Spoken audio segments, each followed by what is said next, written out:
Hey everybody, this is Brothers5 Gaming here, and today we're going to be focused on helping you all out with getting Ocarina of Time up and running on your PC or Wii U, so you can enjoy this amazing experience provided for us by the fine folks at Ship of Harkinian for the PC port, and Gary at GBAtemp for optimizing the port to the Wii U.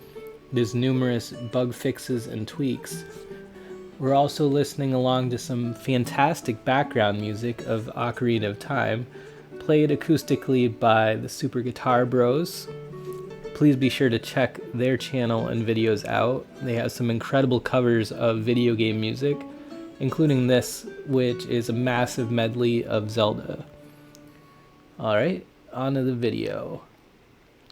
Although our channel is normally focused on gaming comedy, this video and the following one will be designed to assist with the process of getting your port up and running, so it can be a little confusing for the regular user that just wants to jump into some gaming.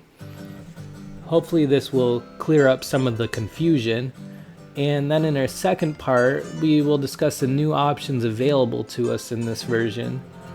The current version as of this video is 3.0.0 Rachael Alfa. In the current RPX build, that's the file we need to run the game on the Wii U, is number 73 from Gary. Note that you will need to have a modded Wii U to do this, running custom firmware of either Haxg or Tiramisu.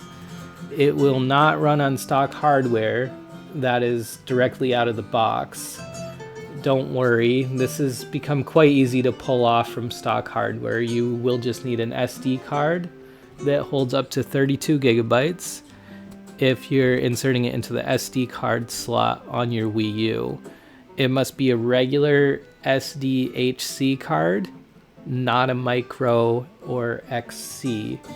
You can use a USB adapter for other types of SD cards or larger cards, but this isn't recommended for the Wii U as it reads it as an external drive and not as an SD card. If you are still running Haxg, I do recommend looking up a guide on how to uninstall Haxg, including the cold boot, and move to Tiramisu. There are some already great guides and videos on how to do so, including on GBAtemp.net. With the impending eShop closure, it will be best to run a custom firmware not reliant on an eShop purchase like Haxg does. Modding your Wii U turns it into a premier console that can play pretty much all Nintendo-based games except for the 3DS and Switch games, including native support for GameCube games and built-in DS emulation. You can even set up the gamepad as your bottom screen for those games. If you are new to Ship of Harkinian, the first thing you want to do is download the latest release, or you can also get their latest nightly release through GitHub to get the necessary files we need to build the port. The main page on GBAtemp.net, which I'll pull up for you here, is probably the best source, but you can also join the Ship of Harkinian Discord.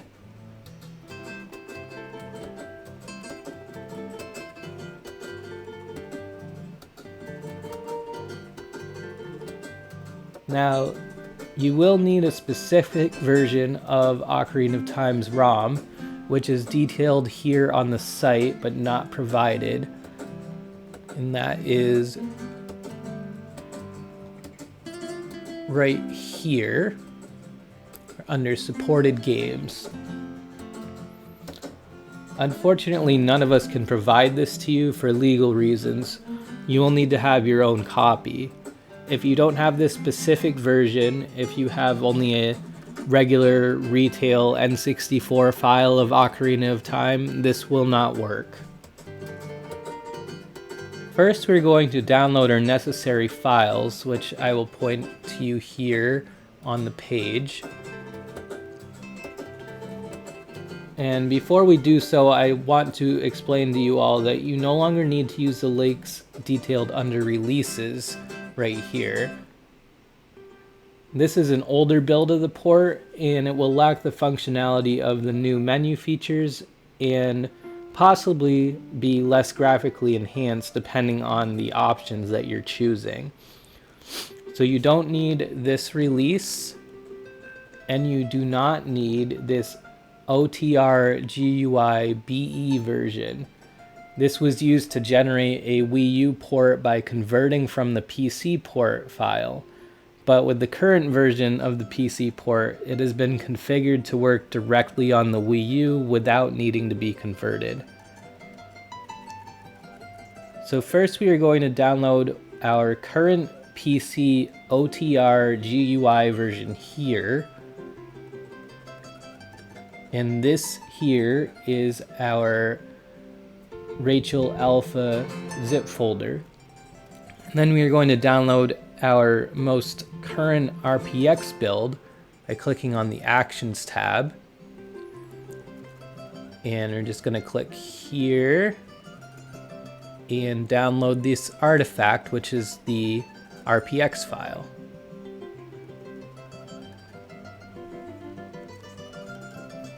When you are viewing this, there may be a more recent build. Gary's constantly improving on the features, so they're steadily changing over. Once we have our files, we're going to open up our download folder.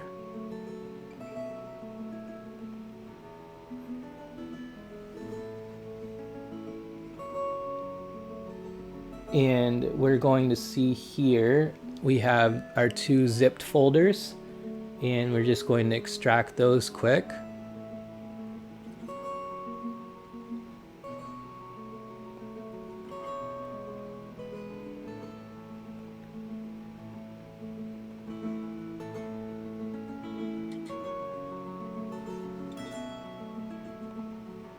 And you can use whatever program you like to unzip files. I'm using 7-zip, but you can also use WinZip or WinRare.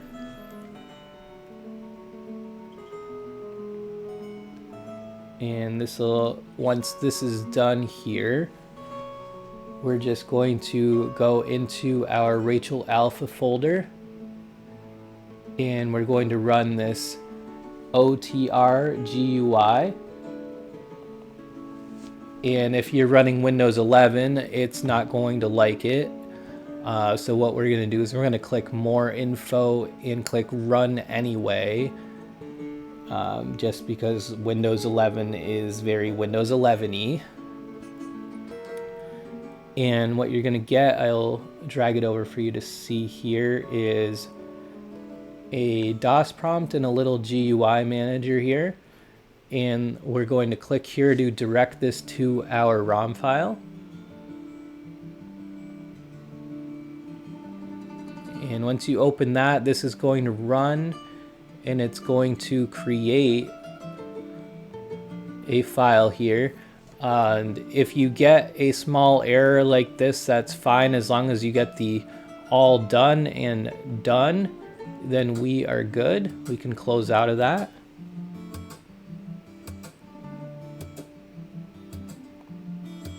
And going back to our folder now, you're going to see we now have this oot.otr file, and this is our port right here.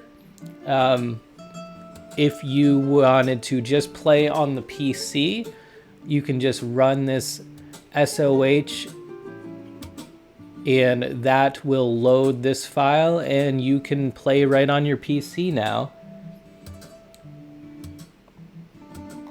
And you can also access all of the options in the menu, which we will go over in our next video. Or the next step, though, we are going to prepare things to transfer to our Wii U. We're going to start by plugging our SD card into our PC. If you have an SD reader, that's perfect, although a lot of newer PCs don't have full-size readers. If not, you can use a USB SD reader. And if you don't have this, you can also use an FTP program on your Wii U, like FTP IIU or Wii U FTP server to connect to your PC without needing to remove your SD card from your Wii U.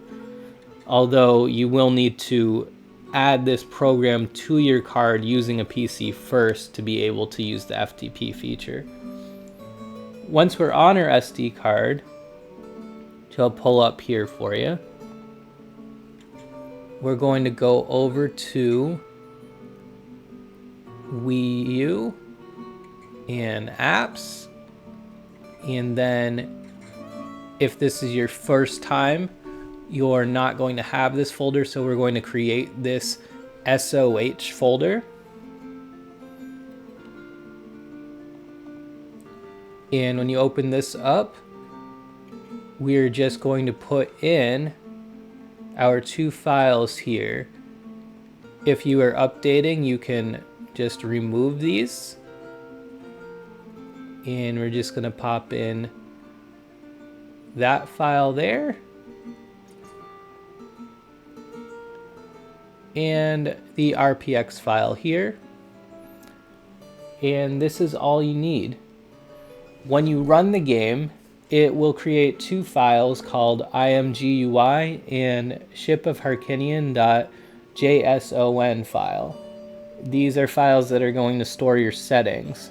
When you create a save file in the game, it will create this save folder. If you are updating from an older version, you do still need to get these same files. Even if you had an older build running, you will need to get these files, and you will need to create a new oot.otr file, and this is important. Your previous one, even if you update the RPX file, will not be the correct build, so you want to do both.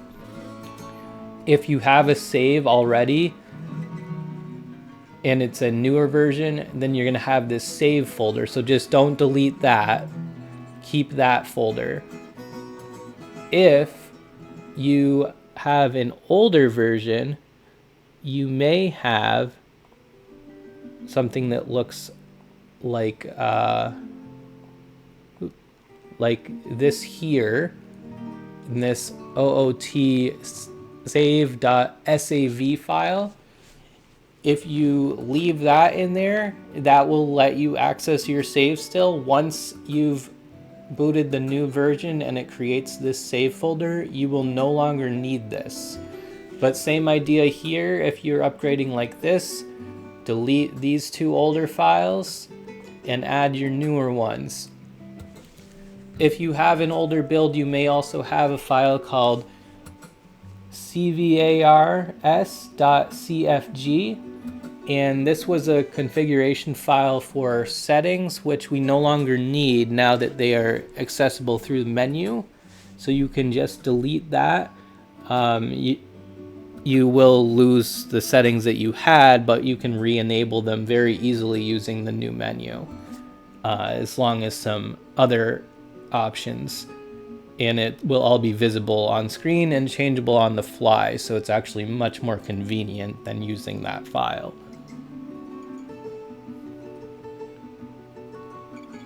Once you've done all this, we can plug our SD card back into our Wii U and we can go ahead and play.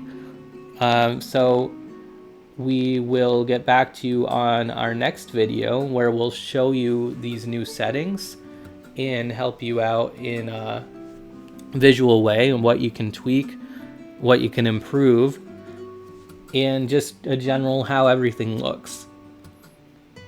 Now, I'd like to take a moment to thank everybody involved in the development and answering questions on GBAtemp and the Discord, and troubleshooting and repairing the issues as they come up. You guys are the real MVPs. Stick around for part 2. See you there.